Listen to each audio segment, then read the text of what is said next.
Hallelujah. आइए, एक गवाही है, बहन रशीदा हमारे दरमियान में है।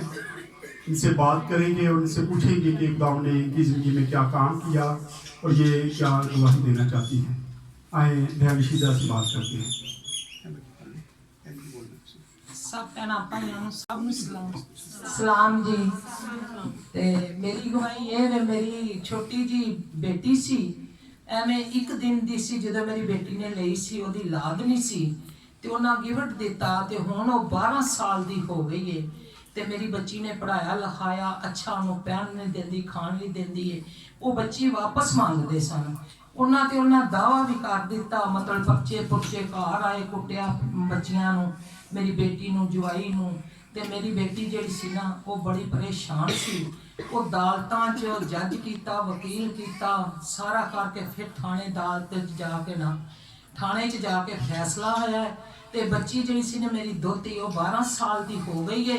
ते उन्हें गवाही दी है भी मेरा बाप जिहड़ा है, वो दिल का मरीज है, शुगर का मरीज है, ये सानू लिहाजा मारन वास्ते आउंदे ने, कतल करन वास्ते। उस बच्ची के बयानों ते असीं उठ बैठे हैं। वो बच्ची कहती मैं तो इन्हों देखती नहीं, ये किहड़ा मेरा माँ बाप है, मेरा माँ बाप तेरे है। थाने वालियां ने आख्या भी जफ्फी पाओ, जिन्हें जन्म दिता सी।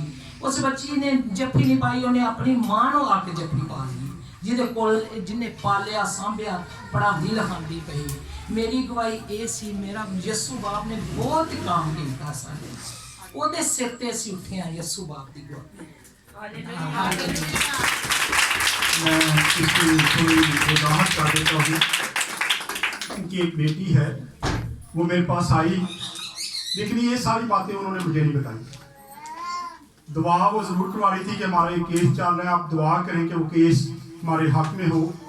लेकिन आज ये इन्होंने गवाही दी तो मुझे भी पता चला, उसी बच्ची का, सिंथिया उस बच्ची का नाम है। यहाँ पे दुआ करवाने भी आती रही, फ़ोन पे दुआ करवाती रही, और उन्होंने किसी से लेके वो बेटी पाली थी।